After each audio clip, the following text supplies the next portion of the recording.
জনজাতি উপরে অন্যান্য সরিব জনজাতি উপরে অন্যান্য সরিব গণতন্ত্রের ফাঁসি দিও আমার আগে আমার আগে জনজাতি উপরে অন্যান্য সরিব জনজাতি No, belum sampai.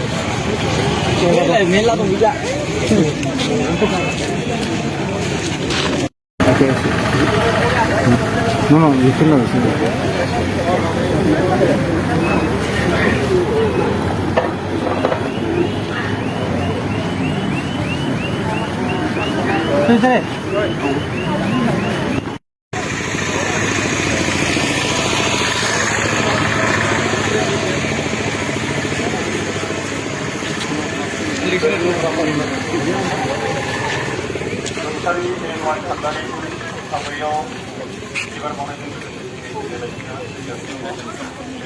गिबियाव कार्बि आंलं जिल्ला दुलाराय बर' फरायसा आफादनिफ्राय बड'लेण्ड रादाब आरो बड'लेण्ड बुब्लिनि साफ्रोमबो नायगिरि बिथांमोननिसिम साबायखर हरदों। जों दिनै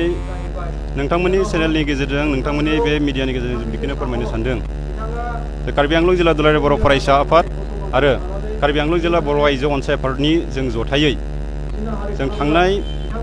मे दाननि 3 तारिखआव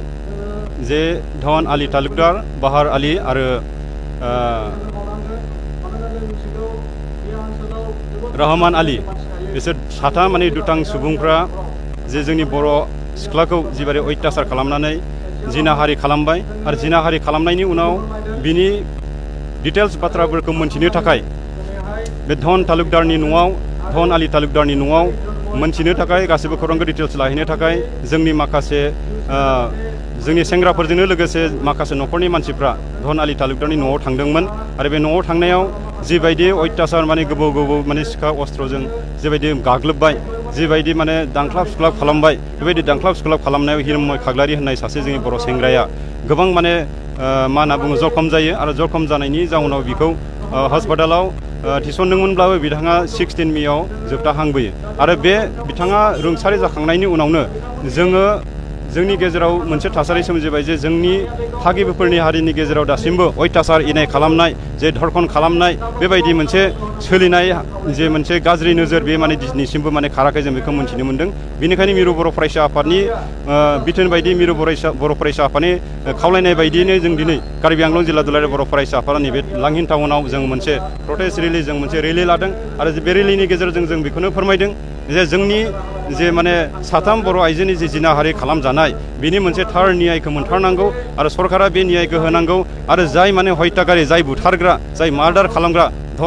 धन आली तालुकदार बाहार आली आरो रहमान आली होननाय बिथांमोनखौ फार्स्ट रेकर्ड आदालतनि दारै बिथांमोनखौ फासि होनांगौ आरो बिथांमोनखौ थैजासिम साजा होनांगौ जों होननानै आसाम सरकारनिसिम जों दाबि खालामदों आरो अनगत समाव जुदि आसाम सरकारा जोंनि दाबिखौ मानियाब्ला जों बिनिफ्राय गोरानिफ्राय गोरासिन आरो जों कटुरनिफ्राय कटुरसिम जोङो जिखिनि सोमावसारनाय बे हाबाफारिखौ लानो जों बाध्य जागोन होननानै जोङो सानो। मानोना जों दिनै बे समाव जे बांलादेशि मेन्टेलिटि बांलादेशि माने जे साननाय सान्थौ बांलादेशिनि फारसे मोजां मोननाय बेबायदि माखासे बेक्तिया जोंनि माने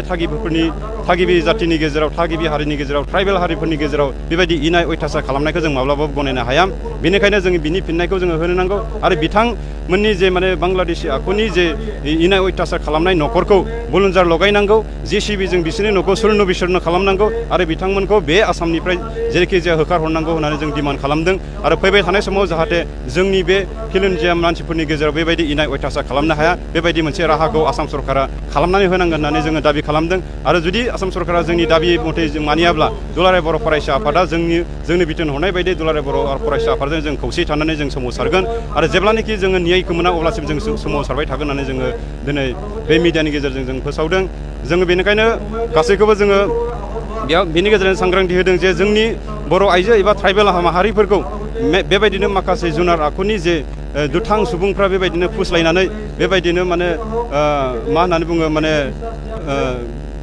मोजां मोनसे लब देखायनानै बिसोरखौ थाबैनो गोसो बायहोनानै बेबायदिनो इनाय अयथासार खालामनाया जाबोबाय थादों। बेनिखायनो जोंनि बर' सेंग्रा सिख्लाफोरखौबो बिनि सायाव सांग्रां जानो थाखाय जों दिनै बिनि गेजेरजों जों फोसावहरदों जाहाथे उननि समाव जों बेबायदि मोनसे थासारिया जोंनि गेजेराव जाया। मानोना बेबायदि मोनसे थासारिया दिनैल' नङा गोबां समनिफ्राय गोबां बेबायदिनो जाबाय थादों आरो बेबायदिनो जोङो दुलाराय बर' फरायसा आफादा बेबायदिनो आन्दालन खालामबोबाय थादों बेबायदिनो जोङो सोमावसारबोबाय थादों नाथाय बे सोमावसारनाय बे आन्दालन खालामबोनाया सिगांनिफ्राय सोलिबोदों आरो दिनैसिमबो सोलिबोदों बेनिखायनो दिनैनि मुगायावबो जुदि बेबायदि जायोबा दिनैनि समाव बेबायदि जायोब्ला जों बेखौ बोरैहाय माने जों बेखौ दिनैहाय बोरै माने गनायना लानो हायो बेनिखायनो दिनैनि समाव जों आसाम सरकारा बे जोंनि जे दाबि जोंनि जे डिमान्ड बेखौ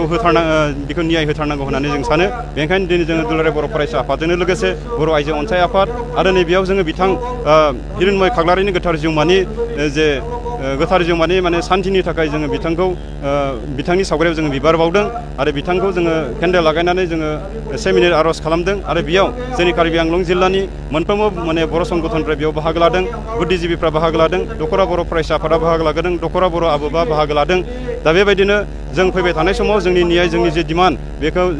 होआब्ला जोङो बेबायदिनो खौसेयैनो बर' जाथि थामोनथा आरो रैखाथिनि थाखाय जों सोमावसारगोन होननानै खोथा होदों गोजोन्थों। गोजोनथाव खौरां नोंथांमोननि थाखाय लानानै फैदों MRM मेम'रियेल हस्पिटालाव गोबां बेमार फाहामथाय होनायनि खाबु।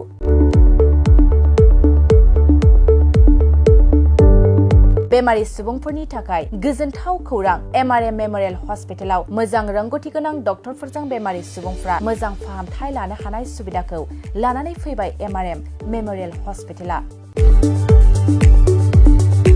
क'क्राझार सहरनि पुलिस पइन्ट आरो अमश्री हटेलनि साखाथियाव थानाय बयजोंबो मिथिसार जानाय MRM मेम'रियेल हस्पिटाला गोबां फेसिलिटिस खाबुफोर फोसावदों। MRM मेम'रियेल हस्पिटालनि फेसिलिटिफ्रानो जाबाय critical care, medicine, emergency medicine, paediatrician, pathologist, general medicine, diabetologist, OBS and gyno, cardiology, general surgeon, neurosurgery, advanced laparoscopic ENT surgery department, ophthalmologist, surgical, gastroenterologist, neuropsychiatry, onco surgery department, dermatologist, orthopaedics, residential medical officer, inter facility unit, physiotherapy, radiologist, histopathological department, urologist, emergency department, CT scan, x-ray, pathology department, vaccinator department आरो MRM memorial हस्पिटालाव 24 घन्टा जेब्लाबो खुलाय थागोन। लांलाय लाबोलायनि एम्बुलेन्सनि सुबिदायाबो 24 घन्टा थागोन। गोबां मिथिनो थाखाय नैबे 9854081948 936550204 जानबुं नाम्बाराव फन खालामनानै नोंथाङा मिथिनानै लानो हागोन।